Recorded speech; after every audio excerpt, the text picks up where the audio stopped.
Today we're going to do a real simple project. We're going to change a sway bar end link. If you notice a clunking sound in your front end, or when you take curves or turns, it seems like your truck or car moves too much, doesn't hold the road as well as it should, could be that your sway bar end link has gone bad. As we go under the vehicle, you'll notice this bar right here. This bar here, that's your sway bar. There's a bushing there, connected to the front rails, the frame, and a bushing over on the other side. And then it curls back to the lower control arm, and it's tied together with the end links.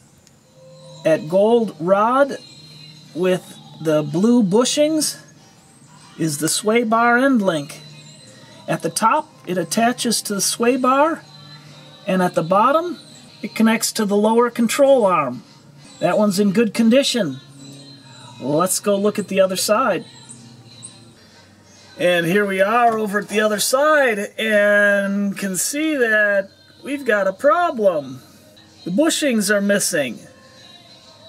And like I said, it's a typical problem. Those wear out. It's a real simple job. All we need to do is take that one out and replace it with a new one. Let's do it.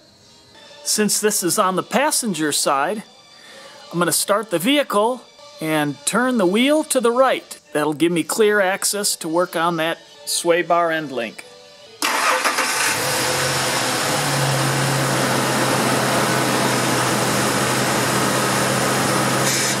Here's my new end link. I got this, I think, from Amazon, and it was around $7.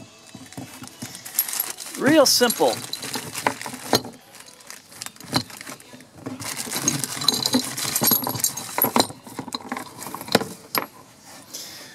Got our bushings. You can see they're flat on one side and curved on the other. I'll show you how that goes in. Got our washers, the nut, the sleeve, and the bolt.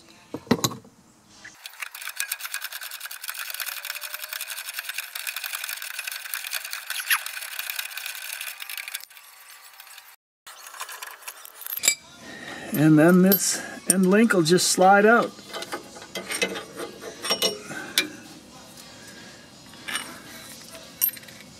All the bushings are gone.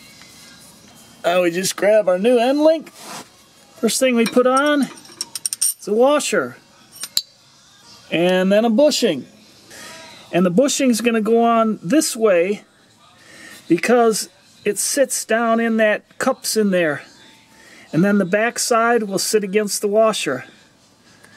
So we'll slide that on. And that goes down through. Next, we'll put on another washer and another bushing. And this bushing is going to fit up in that sway bar. So we'll slide the bushing on.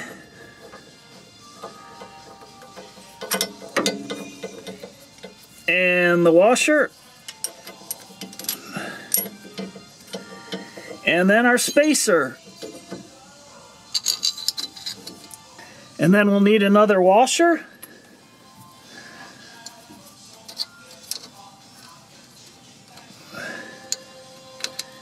And a bushing.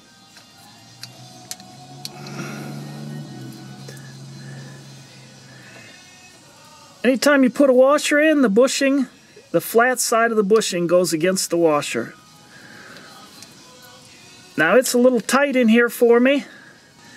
You can see I can move this sway bar a little bit, but I think I'm going to take a jack and just jack up underneath there a little bit so I can get the space I need. It's not really carrying much weight. It's more like a third hand for me, since I don't have any helpers here. Just jack that up a little bit. There we go. And now we got room to put our bushing in. There you go. Push that down through. There, beautiful.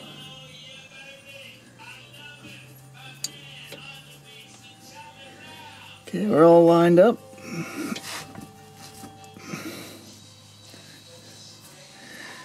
Now I can let the jack down. And we can put our bottom bushing, washer, and nut on. And we just put the nut on the bottom. Alright. Put the wrench on the bottom. And our socket on the top. And what we want to do is tighten it down so these bushings start expanding, but you don't want them expanding past the washer. It's not super tight.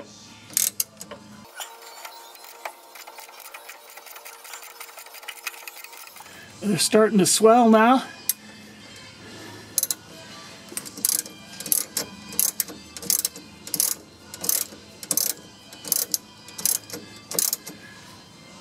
And that's pretty good there.